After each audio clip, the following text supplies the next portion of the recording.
Jésus est la réponse au monde d'aujourd'hui.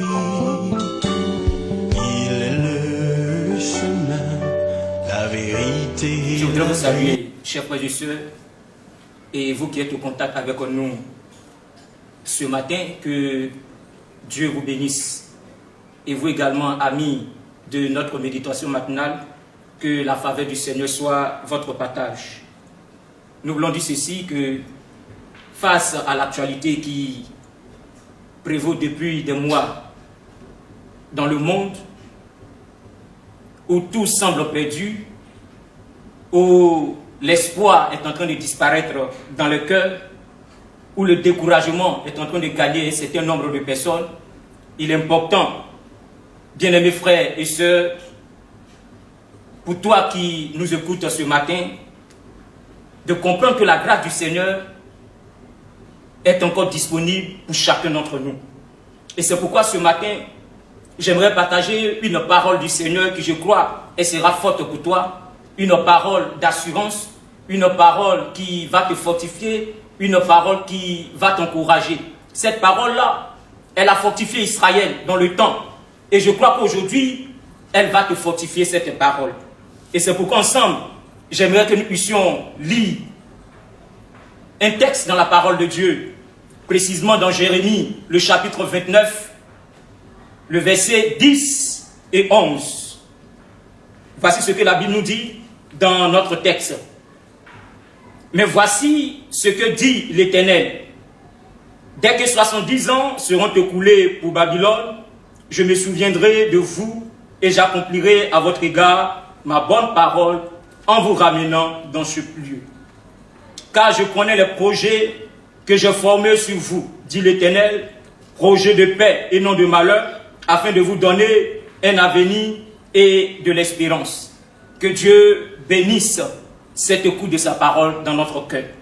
Alors, chers frères et sœurs, de ces deux versets, le thème que je voudrais tirer s'intitule comme suit: Dieu connaît ses projets formés sur toi. Dieu connaît ses projets formés sur toi. Dans cette portion de l'écriture que nous venons de lire, nous voyons le Seigneur qui promet la fin de la captivité d'Israël à Babylone et le retour de son peuple au pays après 70 ans qui avaient été fixés. Alors, chers frères et sœurs, il est important de comprendre que, au travers de ces versets, nous voyons un encouragement que Dieu donne à son peuple. Ce peuple humilié dans cette captivité, ce peuple découragé, ce peuple sans force, ce peuple qui avait perdu de l'espoir. Bien-aimés frères et sœurs, et même ce peuple disait que son espérance était détruite dans cette captivité-là.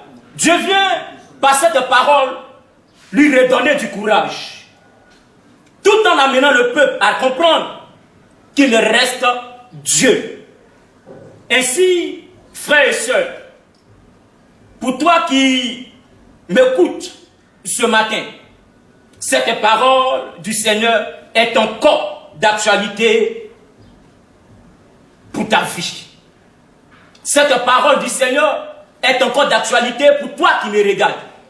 Cette parole du Seigneur est encore d'actualité. Quel que soit ce que tu vis, cette parole est encore d'actualité pour ta vie. Les hommes peuvent dire ce qu'ils veulent. Les hommes peuvent faire ce qu'ils veulent. Ils peuvent mettre un certain nombre de choses sur pied. Mais l'important que tu puisses réaliser ce matin, Dieu dit, je connais les projets que j'ai formés sur toi. Alors, chers frères et sœurs, vu que le Seigneur seul connaît ces projets qu'il a formés pour nous, il convient qu'il y ait un rapprochement entre nous et Dieu. Il convient qu'il y ait un contact entre nous et Dieu.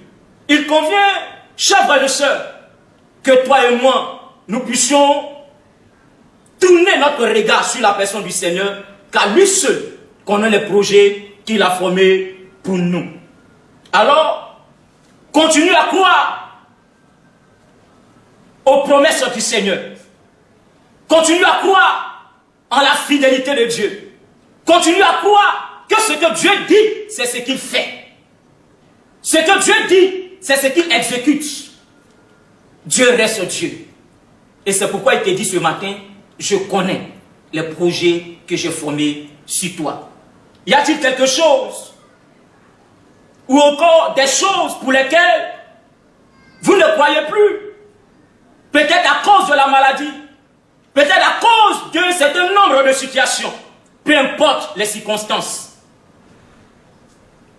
Dieu reste Dieu. C'est pourquoi il te dit ce matin, je connais le projet que j'ai formé sur toi. Projet de paix, parce qu'il est le Dieu de paix. Et il continue à dire, pour vous donner un avenir et de l'espérance. Notre espérance réside en la personne du Seigneur Jésus-Christ. Que Dieu te bénisse ce matin et que cette parole puisse te fortifier et puisse te donner une orientation par rapport à cette journée d'aujourd'hui. Que la grâce du Seigneur soit votre partage. Ensemble, nous allons prier le Seigneur. Merci pour ta grâce.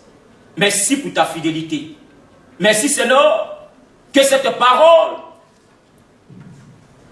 puisse se conduire mon frère, puisse se conduire ma soeur, puisse le fortifier, puisse le redonner du courage, afin qu'il place son espérance en toi, car tu as dit que tu connais les projets que tu as formés pour lui.